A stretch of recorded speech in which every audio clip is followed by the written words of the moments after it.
honor my instincts, that the last people on earth who could discern the deeper currents of our politics were the people who covered and practiced it on a daily basis, obsessing over every poll and campaign filing. Richard answered email only sporadically, and he probably never read a tweet in his life. He reminded me that most of the nation's journalism establishment had dismissed What It Takes, at the time it was published, as overwritten and impossibly long, and the book had all but disappeared for many years before a new generation discovered it. Why in the world, Richard asked me, would I listen to those people? You didn't write a memorable book, he said, by giving people the story they were clamoring to read. You had to tell them the story they needed to hear. What It Takes is an astounding work, a contemporaneous biography of 6 different candidates, all portrayed from deep within their own psyches. Over the years, I have probably talked with a few dozen people who are subjects or sources in Richard's book, and not one has ever complained of a single inaccuracy. The question you hear most often when the subject of the book comes up is how Richard did it. How did he get so many politicians and so many of their aides to open up the way they did?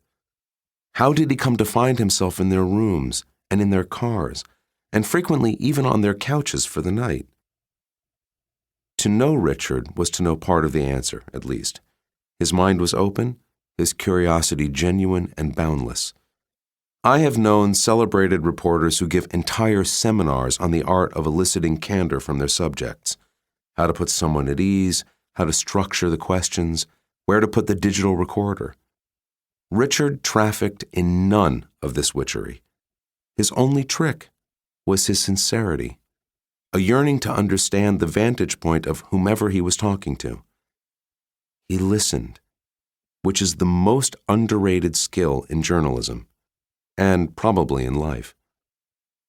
But had Richard come along 10 or even 5 years after he did, it's doubtful that all the sincerity in the world could have yielded a book like What It Takes. Although this wasn't clear at the time, Richard undertook his life's defining project at precisely the moment when the rules of politics and political journalism were about to change.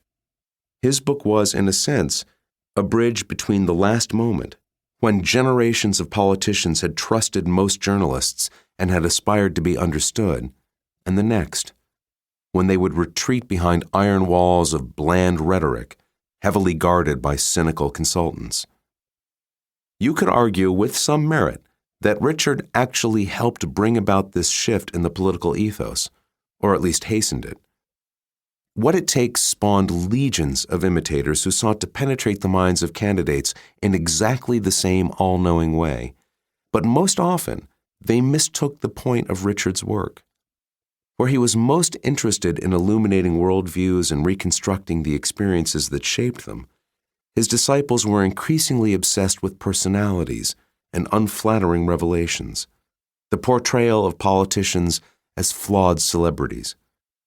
Where Richard built his work on mutual trust, the generation that came after him started with the opposite assumption.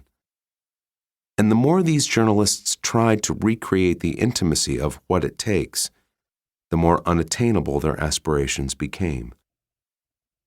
After Richard died abruptly in early 2013 from the fast-spreading cancer he had essentially willed away for many months, 2 memorial services were held.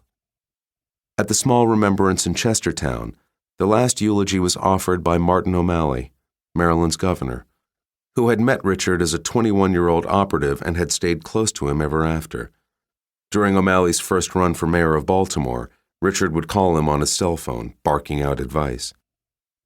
The featured speaker at the second service, at Columbia's Graduate School of Journalism in New York, was the sitting vice president, Joe Biden, whom Richard had profiled heartbreakingly in What It Takes, and whom he still called Joey 20 years later. Biden made the trip from Washington on a weekend, despite the fact that his presence would go unnoted by anyone outside the room. It's almost inconceivable that any journalist of my generation could elicit such respect from leading politicians of the day, or could boast of true and lasting friendships with the people we write about. And most of my contemporaries